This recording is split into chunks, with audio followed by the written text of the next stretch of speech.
여러분 안녕하세요. 박용주 교수님과 모든 학우님께 먼저 인사드립니다. 이번 시간에 저희 4조 의사소통론 주제로 발표해 드리겠습니다. 먼저 저희 4조 팀을 소개하겠습니다. 먼저 이론적 배경을 설명할 이승필 목사입니다. 그리고 성경적 배경 연구를 발표해 주실 정도영 목사님, 실제적인 적용으로 의사소통 장애 요인과 극복 방안에 대해 김혜린 소장님께서 말씀해 주시겠습니다. 저희 사전은 2월 9일부터 총 6번의 줌 미팅을 통해 함께 의사소통론 주제로 열심히 준비하였습니다. 제가 먼저 소개해드릴 의사소통 이론은 다음과 같이 준비되어 있습니다. 배경 및 정의, 과정, 기능과 원칙, 모형, 망, 기법의 순으로 발표해 드리겠습니다. 첫 번째 의사소통 어원에 대해 살펴보겠습니다. 의사소통 커뮤니케이션 어원은 라틴어인 커뮤니스에서 유래되어 공통 공유의 뜻을 가지고 있습니다. 두 사람 이상의 관계에서 일어나는 공유 내지 전달 과정을 말하는 것이죠. 커뮤니티, 공동체라는 단어도 커뮤니스에서 비롯되어 다른 사람과 함께 나눈다 혹은 공유한다라는 뜻이 내재되어 있습니다. 현재 저희는 팬데믹 상황인 비대면 시대에도 계속 의사소통을 하고 있습니다. 저희가 진행하는 영상 수업, 발표, 줌 미팅, 영상통화, 심지어 이모티콘으로 의사소통을 하고 있습니다. 심지어 도로 위에 있는 도로 표지판을 통해서도 소통을 하고 있습니다. 의사소통은 대면이든 비대면이든 다른 사람들과 함께 나누며 공유한다는 뜻을 가지고 있습니다.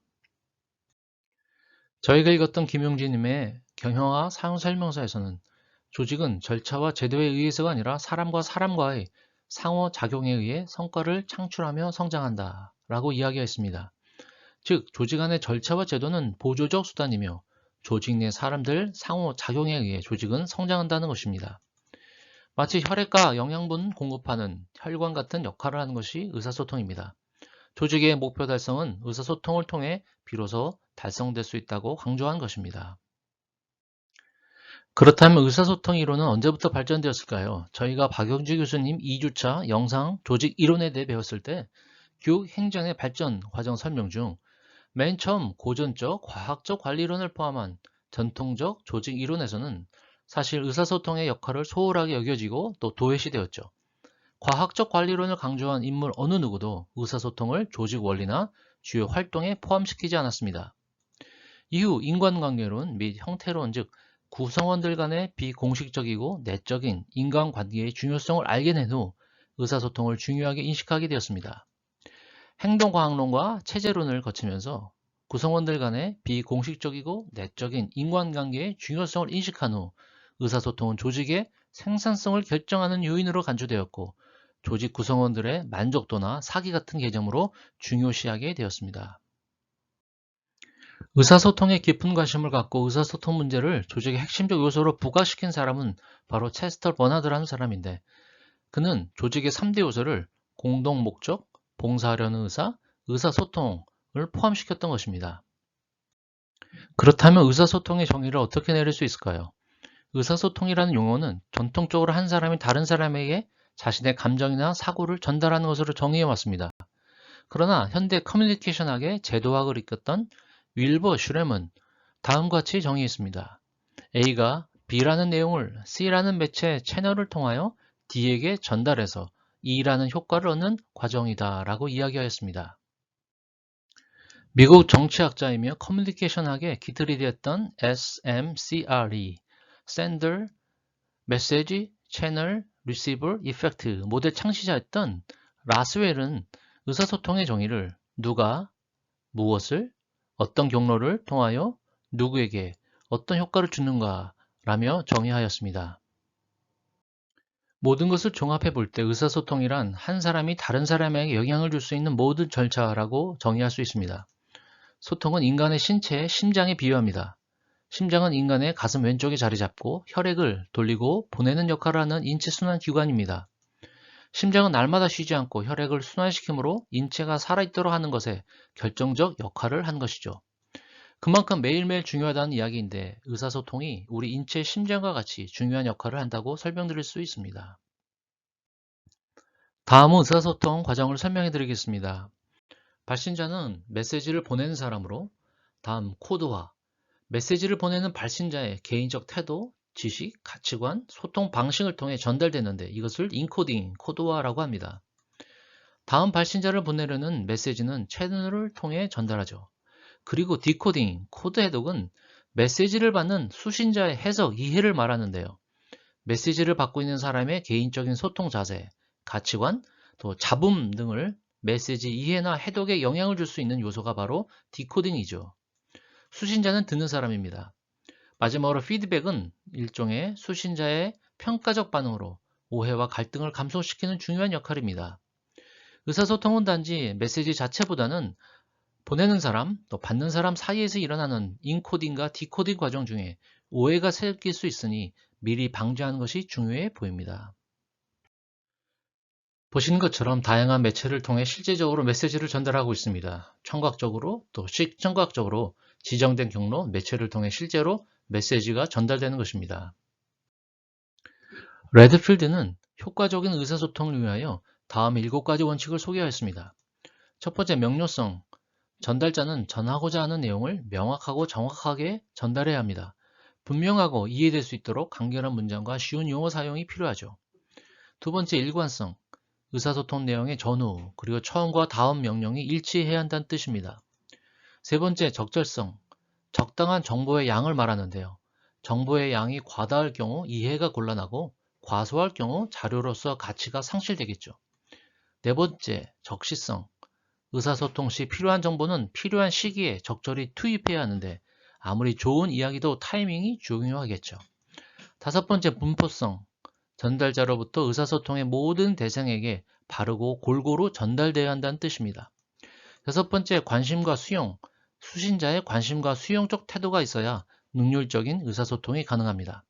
마지막, 적응성. 내용은 상황에 맞게 융통적으로 적응할 수 있어야 한다는 것입니다. 다음 4가지는 의사소통 유형을 말하는데 자세히 설명드리도록 하겠습니다. 첫 번째, 언어적 의사소통, 비언어적 의사소통이 있습니다. 언어적 의사소통의 구드 의사소통은 말로 서로 대면하는 것을 말하며 장점인 즉시성, 융통성, 비밀, 보장의 장점이 있지만 반대로 전달 대상이 제한되어 있어 내용이 복잡할 경우 사용이 어렵습니다. 문서 의사소통은 문서를 수단으로 소통하는 것으로 공문서, 보고서, 메모, 지침, 편지, 안내서로 중요하고 복잡한 내용을 정확하고 획일적으로 전달할 필요가 있을 때 또한 보존할 필요가 있을 때 사용합니다. 비언어적 의사소통, 물리적 언어를 통한 의사소통은 교통신호, 교통 안내판, 도로 표지판, 상징적 언어를 통한 의사소통은 사무실 크기, 좌석 배치, 의자 크기, 자동차의 크기와 색, 신체적 언어를 통한 의사소통은 자세, 얼굴 표정, 몸짓, 목소리, 눈동자, 하품 등을 예로 들 수 있습니다. 비언어적인 소통이 언어적 소통보다 더 중요할 때도 있습니다. 또 다른 의사소통 유형 분류로는 일방적 의사소통과 쌍방적 의사소통이 있습니다. 일방적 의사소통은 그림에 나와 있는 대로 발신자가 의사소통을 주도하며 수신자는 듣는 입장이죠. 발신자가 메시지를 스스로 코드화, 채널 방식, 그리고 심지어 코드 해독까지 하는 것으로 연설, 강연, 설교, 강의 발표, 공식적인 인사 등이 이에 해당됩니다. 반대로 쌍방적 의사소통은 최소한 두 사람이 서로 전달 내용을 주고받는 의사소통의 형태입니다. 대화, 인사, 상담, 면담, 토론 등이 이에 해당됩니다. 우린 쌍방 간의 의사소통을 추구해야 하는데요. 쌍방적 의사소통 모형 중 버블로스의 4가지 쌍방적 의사소통, 이 4가지를 많이 언급합니다. 대화, 질의, 토론, 대화에서의 가르침. 이 4가지는 특별히 성경한 예수님의 의사소통 가운데 발견할 수 있는데요. 이론 설명 후 우리 정도영 목사님께서 성경적 배경과 함께 예수님께서 사용하셨던 이 4가지 방법을 소개해 드리도록 하겠습니다. 세 번째 의사소통 유형으로 수직적 그리고 수평적 의사소통이 있습니다. 수직적 의사소통은 먼저 상향적 의사소통이 있는데 정보와 지식이 하급자가 상급자에게 올라가는 의사소통으로 보고, 제안, 불평, 요구 등이 있으며 하향적 의사소통은 조직의 명령 계통에 따라 상급자로부터 하급자에게 전달되는 것으로 명령, 포스터 게시가 예입니다. 수평적 의사소통은 동일 계층의 수준에 있는 구성원이나 부서 간의 의사소통으로 상호 작용적 의사소통이라 할 수 있습니다. 사전 심의, 사후 통지, 회의, 통보 등이 이에 해당됩니다. 의사소통의 형식에 따라 구분이 있는데요. 공식적 또 비공식적 의사소통이 있습니다. 공식적 의사소통은 조직이 공식적으로 규정하는 바에 따라 이루어지는 의사전달을 말하는 것이고, 비공식적 의사소통은 조직 목적과는 관계없이 조직 구성원 상호 간의 인격적, 사회적 교류 관계에 의해 자생적으로 발생하는 비공식적 집단에서 주로 이루어지는 의사소통 유형을 말합니다. 표에 나와 있는 대로 공식적 의사소통의 장점은 의사전달이 확실하고 편리하, 정보와 근거의 보존이 용이하지만 반대로 융통성이 없고 형식화되기 쉬운 단점을 가지고 있습니다. 비공식적인 의사소통의 장점은 전달이 신속하지만 단점으로는 공식적 의사소통 기능을 마비시킬 수 있는 것입니다. 다음은 제가 준비한 마지막 의사소통망 네트워크는 5가지 다음 보시는 것처럼 분류할 수 있습니다. 첫 번째 사슬형, Y형, 수레바퀴형, 원형, 완전 연결형. 각 유형의 주된 차이점은 의사소통의 집중화 또는 분산화 정도입니다. 의사소통이 가장 집중화된 유형은 세 번째 수레바퀴형이고, 다음은 사슬형, 두 번째는 Y형이 되겠습니다. 의사소통이 분산화되는 구조는 다섯 번째 완전 연결형, 또 네 번째 원형이라 할 수 있습니다. 어느 의사소통망이 좋은지 효과로는 아무래도 상황에 따라 달라질 수 있겠죠. 집중형인 첫 번째 사슬형과 두 번째 Y형, 세 번째 수레바퀴형은 단순 과업 수행에 효과가 있을 것이고요. 분산형인 네 번째 원형, 다섯 번째 완전 연결형은 복잡한 과업 수행에 효과적이겠습니다. 구성원의 사기는 당연히 분산형인 네 번째 원형과 다섯 번째 완전 연결형이 높겠습니다. 이유는 구성원이 의사결정에 참여할 때 작업 만족도가 높기 때문입니다. 지금까지 의사소통 이론을 말씀드렸습니다. 다음은 정도영 목사님께서 성경적 배경을 설명해 드리도록 하겠습니다. 안녕하세요. 지금까지 이승필 학우님께서 의사소통의 개념과 일반적인 원리 및 그 여러 방법에 대해서 소개해 주셨는데요. 우리는 그 중에서 버블스의 쌍방적 의사소통에 많은 관심을 가질 것으로 생각됩니다. 그래서 버블스가 말했던 쌍방적 의사소통에 초점을 맞춰서 성경에서 그 예를 찾아보았습니다. 예수님께서 대화하셨던 내용 중에서 세 종류의 대상을 찾아보았는데요. 첫째는 가장 가까운 사람들과의 대화, 둘째는 유대인들이 꺼려했던 대상과의 대화, 그리고 예수님을 시험하려던 사람과의 대화를 살펴보겠습니다. 마지막으로 성경 속의 일반적인 의사소통의 원리를 살펴보겠습니다. 먼저 마태복음 16장 13절로 20절까지는 예수님께서 가장 가까이 지내시던 제자들과의 대화가 나오는데, 여기에서 버블스가 말했던 4가지 내용을 살펴보았습니다. 예수님은 제자들에게 사람들이 나를 누구라 하느냐 하고 제자들에게 대화를 시도합니다. 그때 제자들은 더러는 세례요한, 더러는 엘리야, 어떤 이는 예레미야나 선지자 중에 하나라고 한다고 말해줍니다. 대화가 시작된 것이지요. 그때 예수님께서 그렇다면 너희는 나를 누구라 하느냐 하고 질문을 통해 도전을 하시면서 토론을 심도 있게 이끌어 가십니다. 마침내 베드로가 정답을 말하지요. 주는 그리스도시요 살아계신 하나님의 아들이시니이다 라고. 예수님은 베드로가 말한 정답을 가지고 교훈하십니다. 바요나 시몬아, 네가 복이 있도다. 이를 알게 하니는 혈육이 아니요 하늘에 계신 내 아버지시니라. 또 내가 네게 이르노니 너는 베드로라. 내가 이 반석 위에 내 교회를 세우리니 음부의 권세가 이기지 못하리라. 내가 천국 열쇠를 네게 주리니 네가 땅에서 무엇이든지 매면 하늘에서도 매일 것이요 네가 땅에서 무엇이든지 풀면 하늘에서도 풀리리라. 예수님은 가장 가까이 하셨던 당신의 제자들과 질의응답을 통해서 쌍방 대화를 시도하셨고 그러한 과정을 통해서 귀한 교훈을 가르치시는 것을 알 수 있습니다. 그 다음으로 유대인들이 꺼려했던 대상으로서 사마리아 여인과의 대화를 살펴볼 수 있습니다. 요한복음 4장 3절로 10절에 나타난 대화를 살펴보면 질의응답식 쌍방 대화를 시도하시면서 교훈하시는 것을 볼 수 있습니다. 예수님께서 먼저 물을 좀 달라 하고 말을 거심으로써 대화가 시작됩니다. 여기서는 사마리아 여인이 먼저 질문을 하지요. 당신은 유대인으로서 어찌하여 사마리아 여자인 나에게 물을 달라 하나이까? 그 대답으로 예수님께서는 네가 만일 하나님의 선물과 또 네게 물 좀 달라 하는 이가 누구인 줄 알았더라면 네가 그에게 구하였을 것이요 그가 생수를 네게 주었으리라 하고 대답하시므로 대화를 심화시켜 나가십니다. 여인에게 질문을 계속할 수 있도록 대답하시는 것이지요. 여인이 질문을 하지요.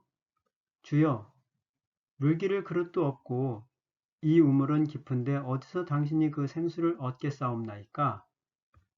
이 대답으로 예수님께서 이 물을 마시는 자마다 다시 목마르려니와 내가 주는 물을 마시는 자는 영원히 목마르지 아니하리니 내가 주는 물은 그 속에서 영생하도록 솟아나는 샘물이 되리라 하고 대답하십니다.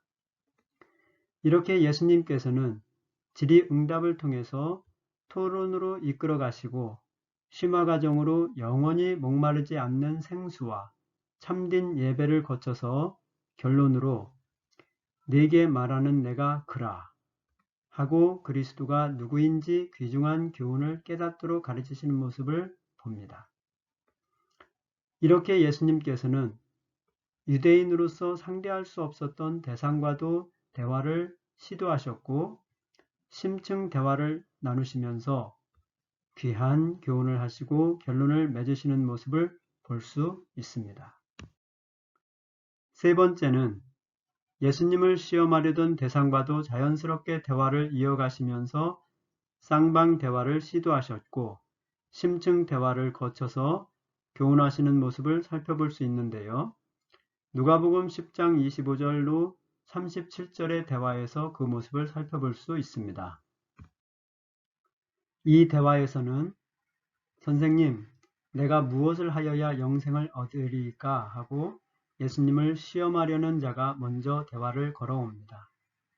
예수님은 그가 시험하려고 하는 그 마음을 잘 아셨을 텐데도 자연스럽게 대화에 응하시는 모습을 볼 수 있습니다.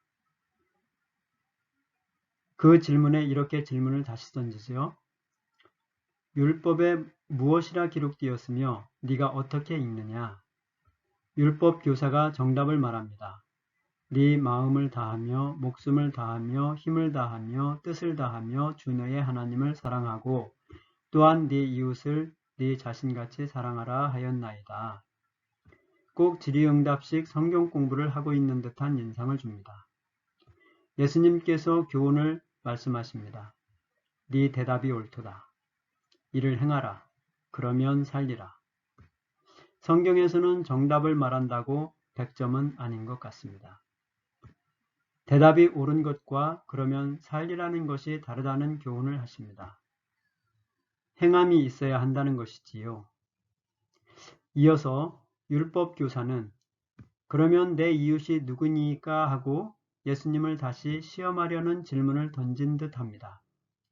그때 예수님께서는 30절로 36절에 강도 만난 이웃의 예를 들면서 심층 토론으로 이끌어 가십니다.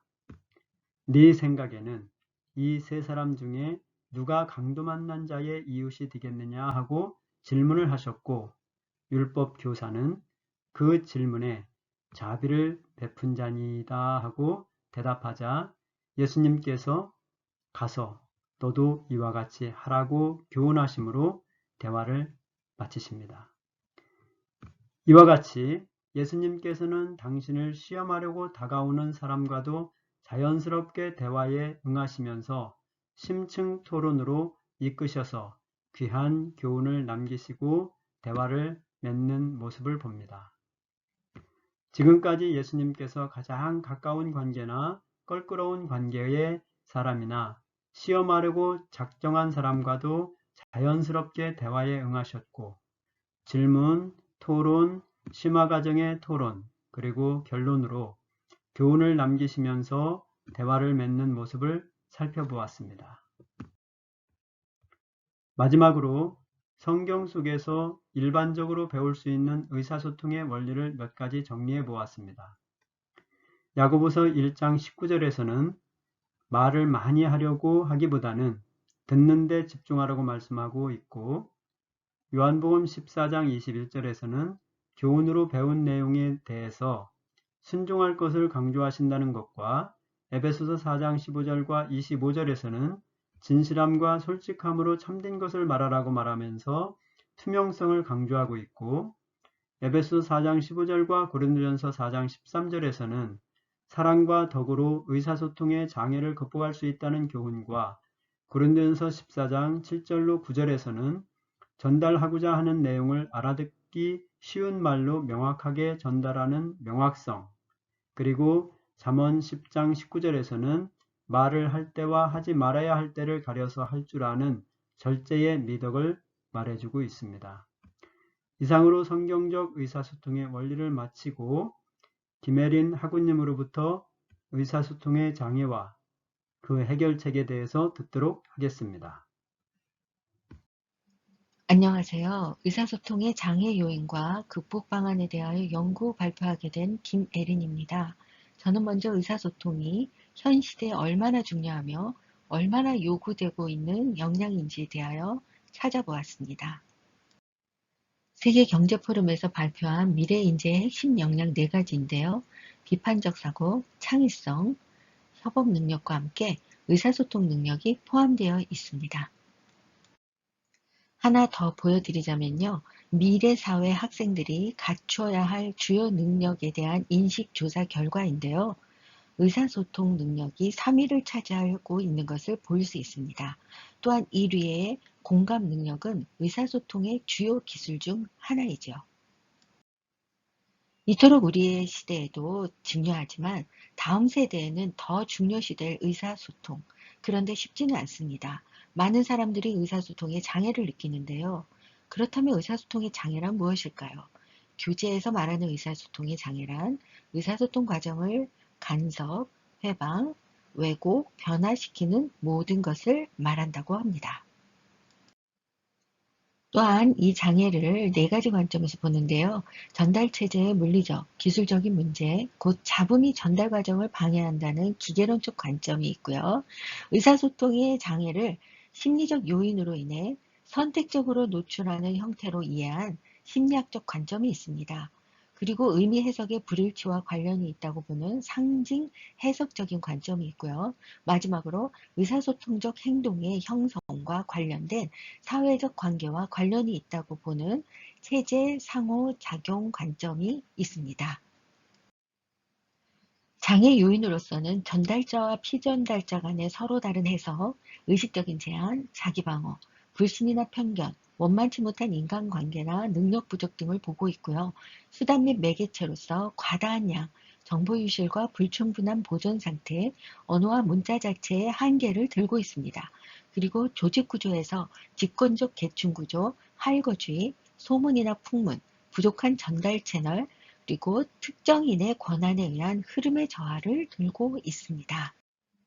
그렇다면 이러한 장애를 어떻게 극복해야 할까요? 이 슬라이드의 내용은 교재를 중심으로 정리한 것입니다만 저는 여기에 추가해서 실생활에 적용 가능한 실제적 장애 극복의 기술들을 소개해 드리도록 하겠습니다. 사실 앞으로의 내용만으로 3시간 이상을 해야 하는 양이기 때문에 설명까지는 다 못하고 아쉽지만 소개만 해드리는 것으로 만족해야 할 것 같습니다. 가장 먼저 개인에게 필요한 의사소통 기술부터 보겠습니다. 처음으로 필요한 것은 친밀감입니다.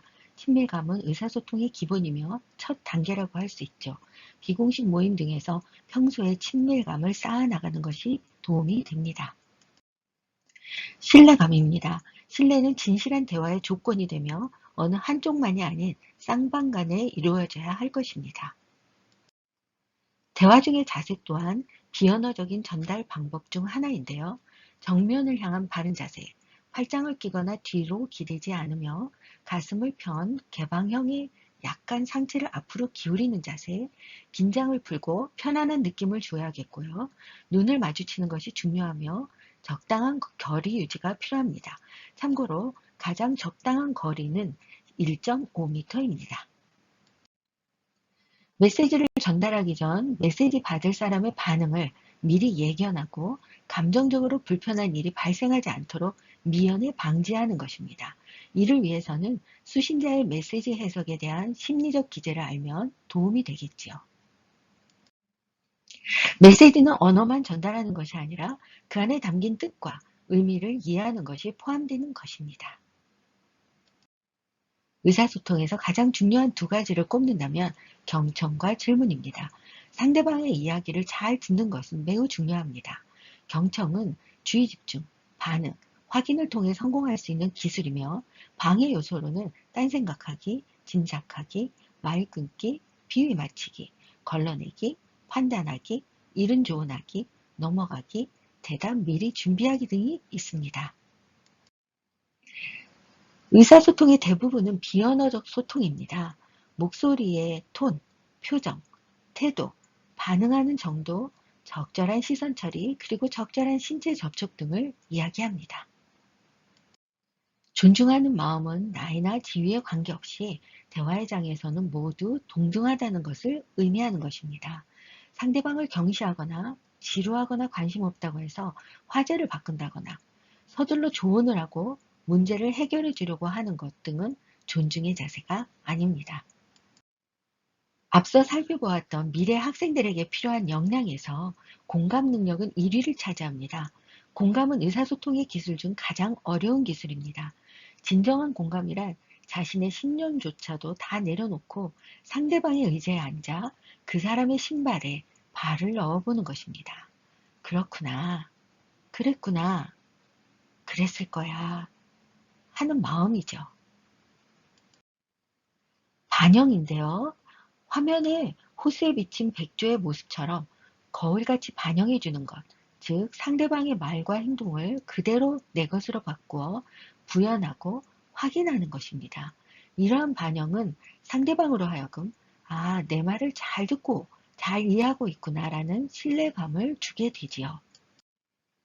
진실성입니다. 대화에서 다른 의도를 갖거나 숨기려고 한다면 이미 의사소통에 실패한 것이겠죠. 명료화 또한 공감만큼 어려운 기술 중 하나인데요. 발신자가 자신의 말을 명료화하여 전달하는 기술입니다. 그리고 또 반대 입장에서는 그렇게 하지 못한 발신자의 말 속에서 내 자신이 중심 내용을 찾아내어 명료화시키는 기술입니다. 질문은 의사소통의 처음부터 마지막까지 모든 단계에서 활용 가능한 기술입니다. 대화의 내용을 명료화시켜주고 현재 상황을 통찰하게 하며 스스로 답을 찾아갈 수 있도록 돕는 것, 그리고 더 명확한 정보를 얻기 위한 목적으로 사용하는 것입니다. 답변입니다. 상대방이 다른 사람에 대한 질문을 했을 경우 비밀 유지에 저촉되지 않는 범위 내에서 답변하며 나 자신에 대한 질문을 받았을 경우에는 공개 가능한 만큼만 진실되게 대답하면 되는 것입니다. 또한 지식에 관한 질문에 대해서는 아는 만큼 성실히, 모르면 모른다고 솔직히 대답하면 됩니다. 절제력은 말을 할 때와 하지 말아야 할 때, 기다려줄 때를 아는 것입니다. 비밀 유지는 어쩌면 교회에서 가장 필요하지만 잘 안 지켜지는 기술 중 하나인 것 같습니다. 대화 참여자의 동의가 있지 않은 대화 내용은 그 어떤 것도 외부로 유출하면 안 되는 것입니다. 비밀 유지만 잘 되어도 교회 안에서 더 많은 진실한 의사소통이 이루어질 것이라고 보는데요. 저만의 생각인가요? 지금까지는 개인에게 필요한 의사소통 기술을 알아보았는데요. 이제부터는 조직에 필요한 의사소통 기술을 살펴보겠습니다. 먼저 반복입니다. 공유하는 정보를 놓치거나 이에 누락되는 조직원이 없도록 여러 통로로 반복하여 전달하는 것입니다. 계층 구조에 따라서 횡적 혹은 상하 의사소통 중 더 효율적인 방법을 채택하여 왜곡이나 굴절 단계를 극복하는 것입니다. 보통 상위직에서 하위직으로의 전달은 큰 어려움이 없지만 그 반대 방향은 쉽지 않습니다. 이 부분은 상위직이 의식적으로 기회를 확대하는 노력을 해야 할 것입니다. 다양한 통신망으로 정보는 넘쳐나고 오히려 혼란을 주는 경우도 있는 것 같습니다. 효율적인 정보 처리와 정보를 선택하는 시스템을 수립하여 공유하는 것이 좋겠습니다. 회의나 대화에서 사용하는 언어나 문자의 정확한 정의를 설정하고 공유하는 것 또한 공감대 형성에 도움을 주게 됩니다. 현재의 대화 내용뿐이 아닌 이미 공유한 정보가 포함되는 것이 의사소통이기 때문입니다. 보통은 의사소통의 30% 정도 손실은 당연하다고 말하지만 의사소통의 손실을 보완하는 최선의 방법이 있다면 조직원 모두가 공통의 가치와 비전을 공유하는 것이 아닐까요? 피드백이 얼마나 중요한지는 학우님들 모두 잘 아시는 바라 생각합니다. 피그말리온 효과는 좋은 피드백에서 만들어낼 수 있겠지요. 보통 리더들에게 의사소통이 잘 되고 있는가 하고 질문을 하면 거의 대부분이 그렇다라고 대답을 한다는데요. 그러나 상대방에게 질문을 하면 대부분 부정적인 대답이 나온다고 합니다. 피드백도 하위직에서 상위직으로 진실성을 가지고 하기 힘든 것 같습니다. 지위 고하를 막론하고 긍정적이고 창조적인 피드백 또는 피드포워드를 할 수 있는 분위기를 조성하는 것이 어쩌면 의사소통의 완성이라고 해도 과언이 아닐 것 같습니다. 중요한 피드백이기에 여기 5가지 요령을 보고 넘어가겠습니다. 사람이 아닌 행동에 너 중심에서 나 중심으로 수신자의 감정을 솔직히 표현하며 단정적인 표현은 지양하는 것이 좋으며 또 부정적인 표현을 해야 한다면 긍정적 표현을 먼저 한 후에 하는 것이 요령이겠습니다. 이 모든 과정에서 인간관계에 문제가 있거나 능력이 부족해서 조직원들과의 의사소통에 방해를 받는 사람이 있다면 의사소통 기술에 대한 교육과 정기적인 심리 상담을 받도록 해주는 것도 효과적일 것입니다. 네, 교재에서 조아리의 창을 소개하고 있기에 여기 질문을 좀 올려봤습니다. 이 10가지 질문으로 S축 평균값을 내시고요. 다음 다시 나오는 10가지 질문에서 L축 평균값을 내십니다. 그리고 이 창의 가로의 S축의 값을 그리고 세로의 L축의 값을 표시하시고 그것을 연결하시면 내가 어느 방에 속해 있는지 점검이 가능하십니다. 그리고 나는 어떤 유형으로 의사소통에 임하는지 확인하실 수 있습니다. 마지막으로 의사소통의 문제를 점검하기에 좋은 검사 도구들입니다. 행동 유형을 알아보는 디스크, 성격을 파악하는 MBTI, 자아의 부분까지 접근하는 TA, 즉 교류 분석, 그리고 참 자아, 본질까지 접근이 가능한 애니어그램을 소개해드리면서 이것으로 의사소통에 대한 발표를 마치겠습니다. 감사합니다. 지금까지 이승필, 정노영, 김애린이었습니다.